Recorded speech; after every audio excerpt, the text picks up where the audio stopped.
Welcome to the Great Detectives of Old Time Radio. From Boise, Idaho, this is your host, Adam Graham. If you have a comment, email it to me, box13@greatdetectives.net. Follow us on Twitter at Radio Detectives and become one of our friends on Facebook, facebook.com/Radio Detectives. Our listener support campaign continues. You can support the show on a one-time basis by mail to Adam Graham, P.O. Box 15913, 15913, Boise, Idaho 83715. You can also become one of our ongoing Patreon supporters for as little as $2 per month. Just go to patreon.greatdetectives.net. Also, if you want more old-time radio, I'd encourage you to check out the Old Time Radio Superman show at otrsuperman.com, as we are restoring episodes that haven't been available for 2 or 3 years due to a server failure. Check them all out at otrsuperman.com. We're posting 2 episodes every day, Sunday through Friday. Well, now it's time for today's episode of The Fat Man, and today's episode is Murder by Mail, not to be confused with the recent Silent Men episode, Death in the Mail. Love the originality of our titles. The original air date is February 10th, 1955. Let's take a listen.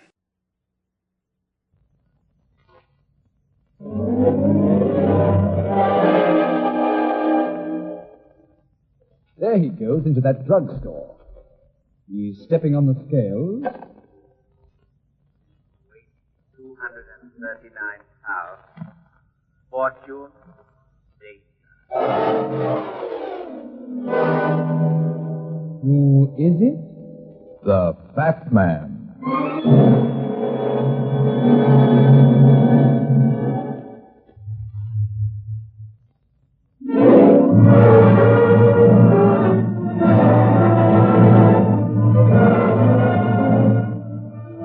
And now, here's the Fat Man in Murder by Mail.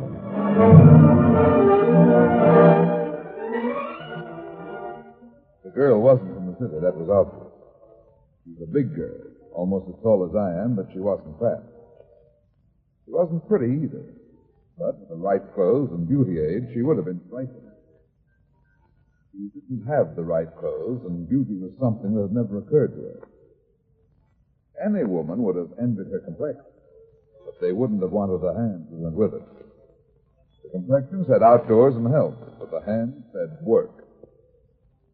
I put her age at 35 and lit a cigarette. She carefully smoothed the skirt and put the chair across from my desk. When she spoke, I knew she was a capable single woman who lived on a farm in the Middle West. My name is Kate Gehring, Mr. Runyon. Pleased to meet you, Mr. Gehring. I'm a stranger in your city, and I saw your ad in the classified telephone directory. That's why I came here to see you. I've never hired a detective before, and I don't have too much money. Don't worry about the money, Miss Gehring. Just tell me what the trouble is. My brother Bob has disappeared. It's all so strange. I just don't know what to make of it. Suppose you start at the beginning. When did your brother disappear? Well, I'm not sure exactly. I don't know the exact day. You see, he was here in the city. I was out home. We have a farm in Iowa. Your brother was visiting here? No, he had moved here. I was dead set against him doing it. I always knew something terrible would happen if he came here and married that woman.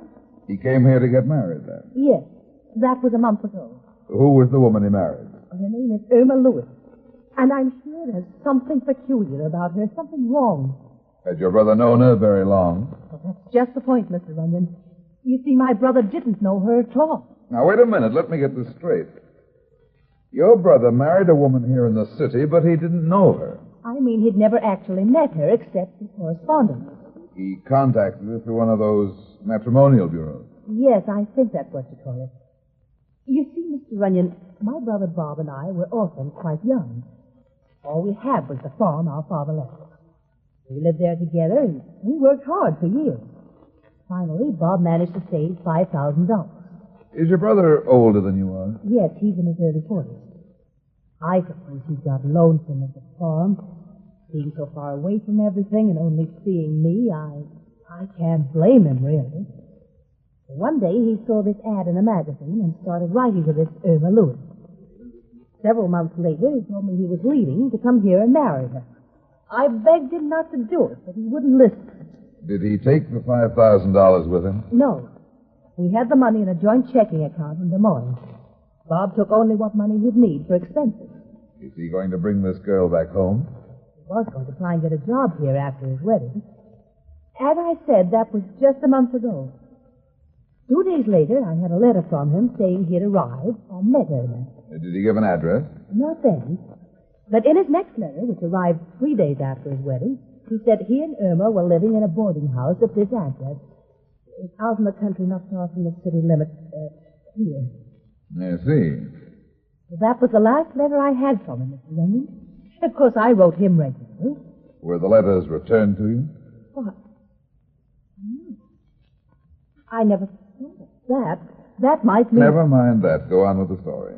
Well, at first I didn't worry because I knew he might be busy or was just getting married and all. Bob never was much for writing letters anyway. However, after 3 weeks went by with no word, I did get worried. And then the bank called. The bank, eh? Yes, they notified me that the account was closed out. Bob had written a check for the entire amount. Are you sure he wrote the check? Positive. Of course, I went into the bank at once. They showed me the check. It was in Bob's handwriting. Well, you can imagine my feelings, Mr. Runyon. Yeah.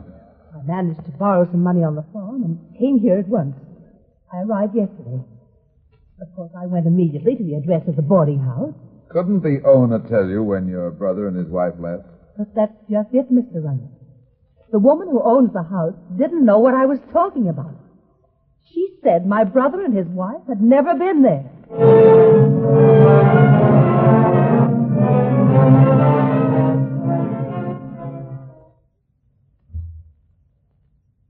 This is the house, Mr. Runyon. It's a gloomy-looking place. Yes. And there's something about the woman who owns it that I don't like. I want you to look at her carefully, Mr. Bunyan. When she looks at you, it's frightening.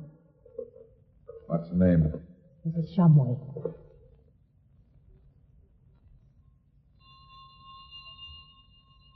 I remember. Let me do the talking. All right.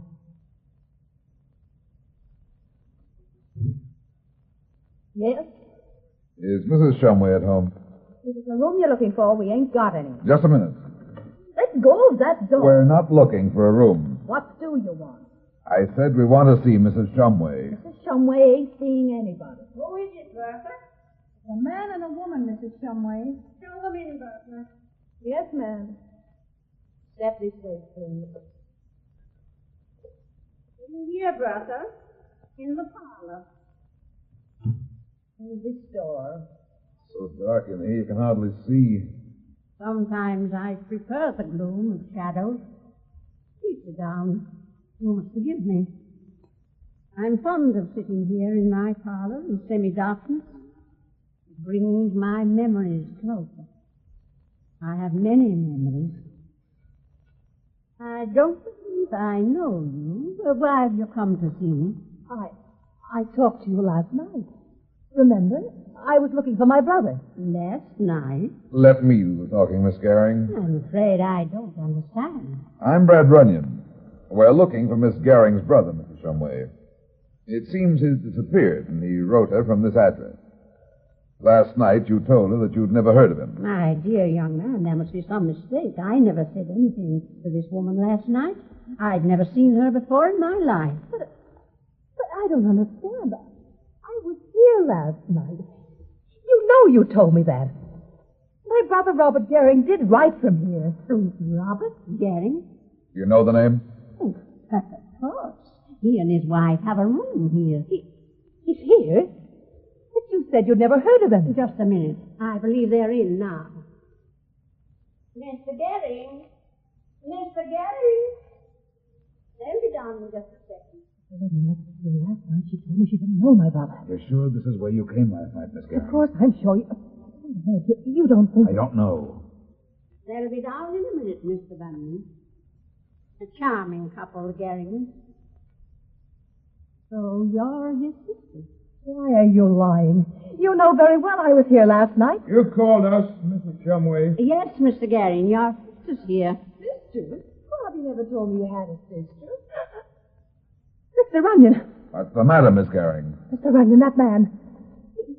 He's not my brother, Bob.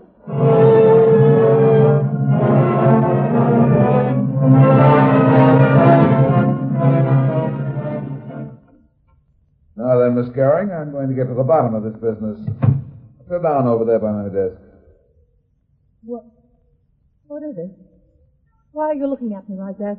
Okay, sweetheart, what's it all about? They've done something to my brother. I know it. Are you sure you ever had a brother? You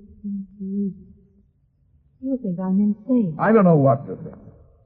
You come in here with the story of a missing brother. You said Mrs. Shumway denied ever having anybody there by the name of Gehring. And yet when we go out there, she says she's never seen you before and immediately produces Robert Gehring and his wife. Only you say it's not your brother. But she's lying. I was there last night. I swear it. You've got to help me. I didn't say I wouldn't help you, but I want the truth. But my brother's gone. If you're telling the truth, he isn't the only one who's missing. His wife's missing, too. No, that's Mrs. Gehring. That is my brother's wife. I thought you'd never seen her, didn't know her. I haven't, but I've seen her picture. Here, I have it right here in my pocketbook. There. Now do you believe me? Isn't that the same woman we saw? Yes, that's the same woman, all right. And if it is the woman your brother married, there's something very, very wrong.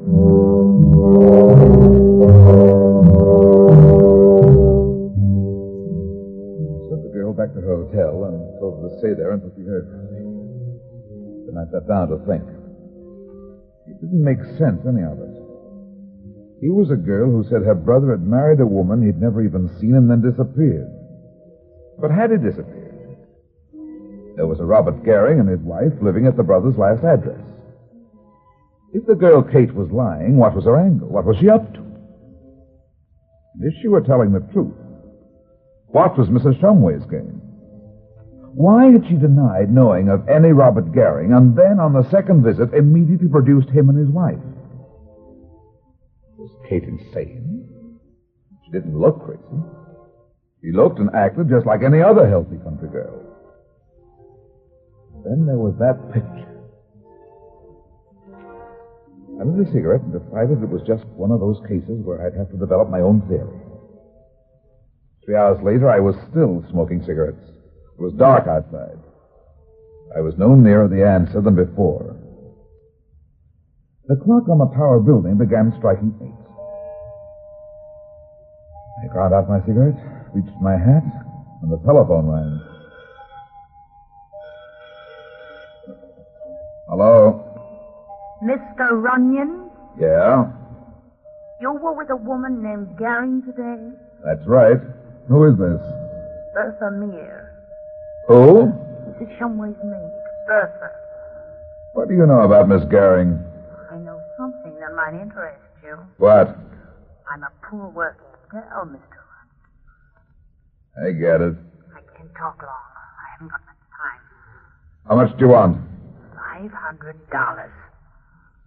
Okay, where are you? I'm talking on the downstairs phone at Mrs. Shumway's. The others are upstairs.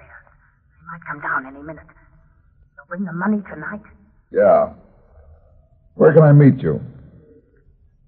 Leave your car a couple of 100 yards down the road and walk up to the house. I can only leave for a few minutes, so I can't go far. You know the trees at the side of the house? Yeah. There's an old well there, about 30 yards from the house. It's dark among the trees. If you're quiet, nobody can see you. I'll be there at 9:30 tonight. Is this information something about Miss Gehring's brother? Miss Gehring doesn't have a brother, Mr. Runyon.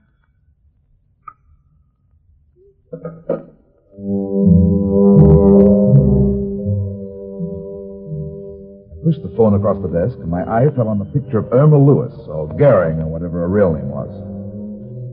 It lay where Kate Gehring had put it earlier in the afternoon. She'd forgotten to take it with her, and the phone had half hidden it. I picked it up and looked at it. Just an ordinary 3x5 photograph with a love note scribbled on it. I decided there might be something in the handwriting and put the picture in my pocket. Then I got a flashlight, checked my gun, and went out into the dark corridor. I was bending over to lock the door when I heard the step behind me. My turn wasn't quite fast enough.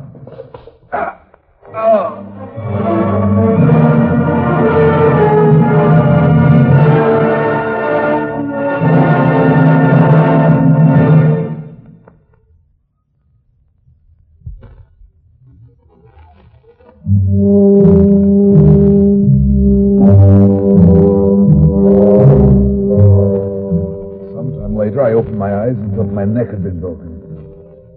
Maybe that's what was intended, but I've got a lot of neck.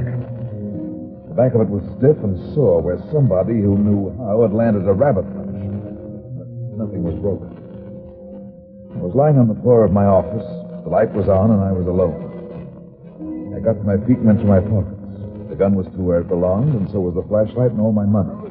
But the picture of Irma Lewis was gone.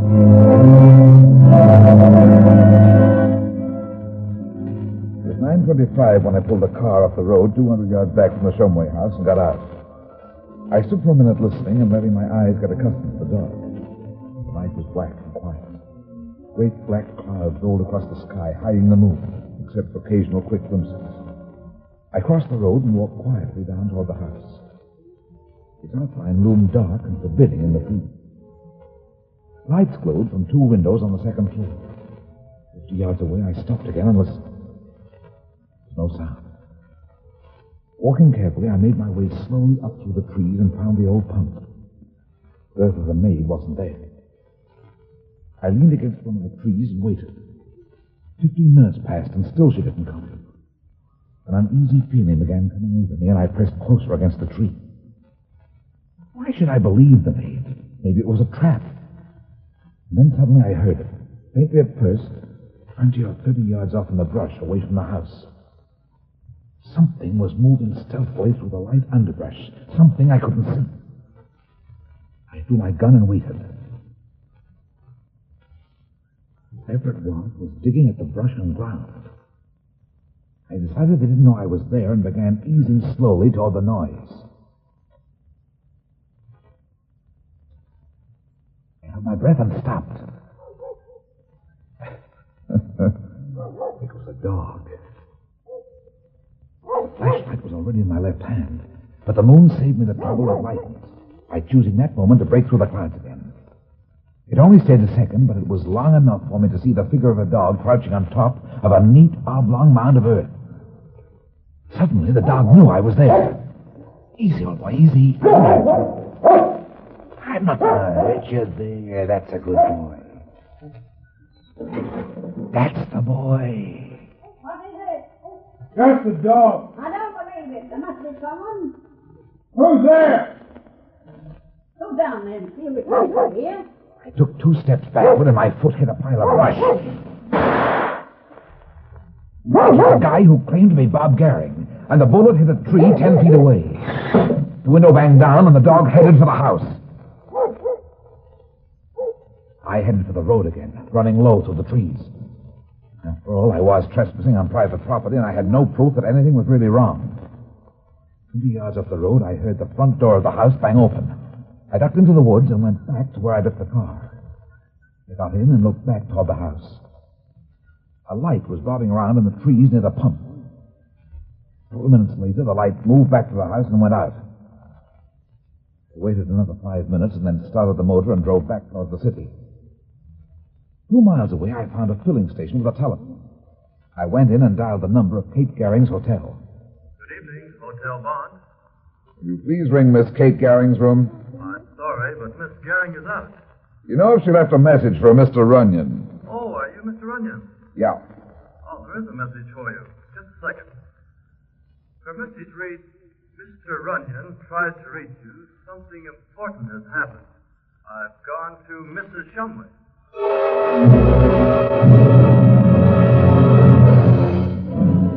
2 miles from the gas station, there was a suburban police station. The chief was an old friend of mine, so I didn't ask too many questions when I called him and asked him to send a cop out to meet me. 15 minutes later, a prowl car pulled up at the gas station, and a cop got out and came over to me. You're Mr. Runyon? That's right. I'm Officer Larkin. Gee, Mr. Runyon, I'd have known you anywhere. We've all heard a lot about the Fat Man, and I've been wanting to meet you for a long time. Well, thanks, Larkin, but let's get going. We haven't got much time. What's it all about, Mr. Runyon? The chief just said you wanted a policeman. That's way on the way. Come on, let's go in your car. I'll leave mine here.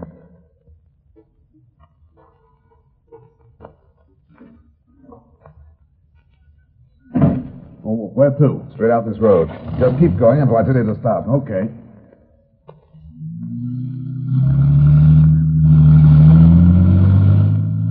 By the way, Larkin, have you got a shovel in the back of this car? Yes, sir. We always carry one for emergencies.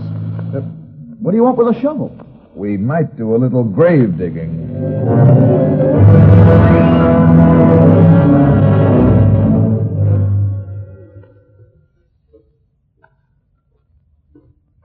Hold on a second. There's the house back there in those trees. There are no lights on at all now. No. Maybe they've skipped out. Maybe. Come on, but watch your step through this underbrush. I've got a hunch they're still in the house, and I don't want them to hear us. Okay.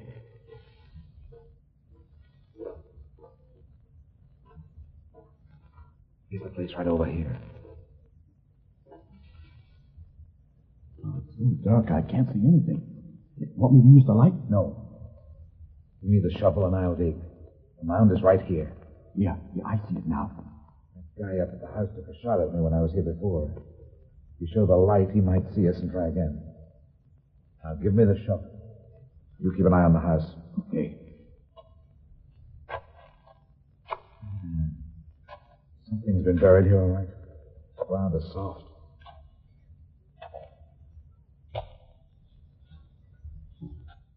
What's wrong? Did you find something? Yeah, I found something. Is it a body? It's a body, all right. A dog body. Well, I'll be. So that's all it was, huh? I guess the joke's on you, Mr. Runyon. After all, it ain't any crime to bury a dog in the woods. No. Except, Larkin, this is the same dog that was doing the digging here a half an hour ago.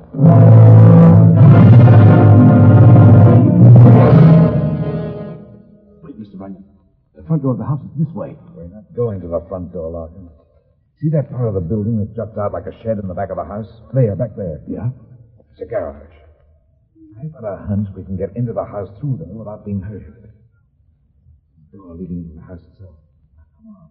If there really was a body buried out there a little while ago, they haven't had time to move it far. Here's the door to the garage. Watch it might squeak. Come on in. Now close it behind us. Now turn on the flashlight and sweep it around. Well, you're right about it being a garage. Hold it! Oh, what's... There's somebody sitting in the front seat of that car. Got your cover, don't move. Are you sure you saw somebody? Yeah, give me that light. Watch that door into the house.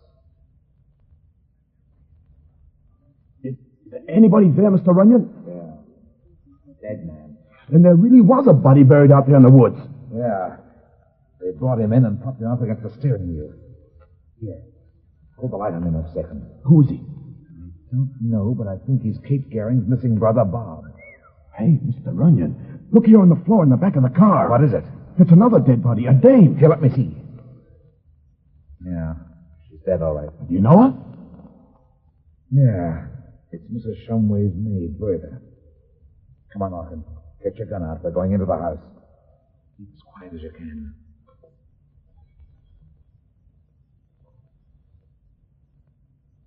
It sure is dark in here. You want the light? Not yet. Easy now. Somebody may be... The lights! Somebody turned them on. Just what is the meaning of this, Mr. Bunyan? The name is Runyon, ma'am.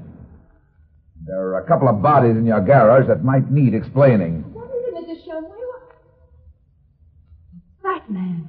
He's here again. I told you to be careful. I told you. Shut up, you idiot. Now, just what is all this nonsense about bodies, and what do you mean by breaking into my house? Where's your husband, Mrs. Garing? Why? He's out. He's not here.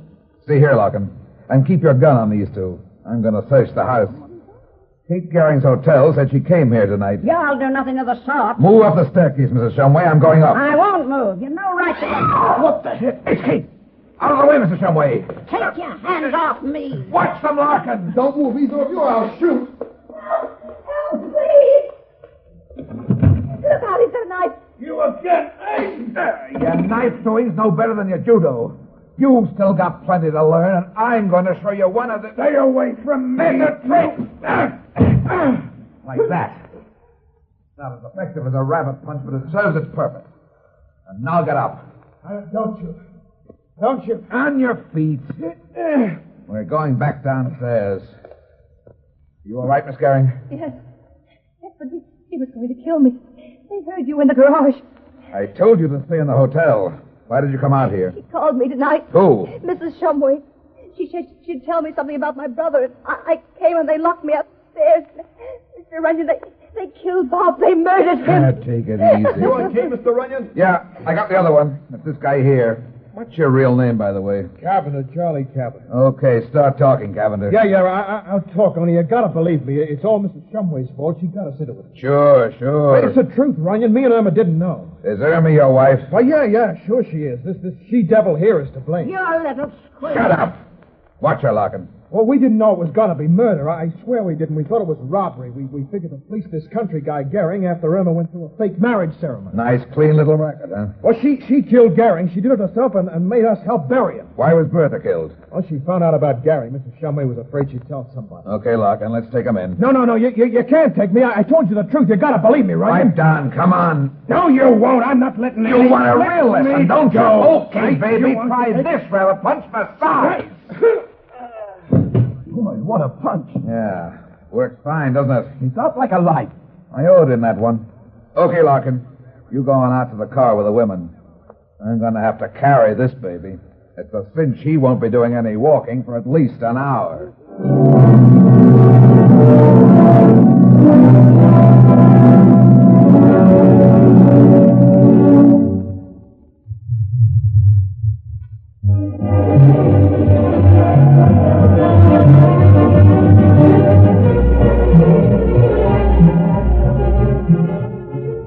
Well, that's that. It seems I spend my life in getting into trouble and getting out of it. But at the same time, I generally manage to get some other people in and out of trouble, too. Be seeing you again. So long.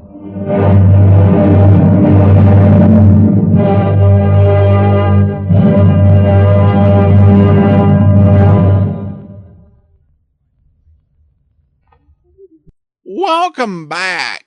The description at the start of the episode of Brad's client was one of the oddest ones I've ever heard.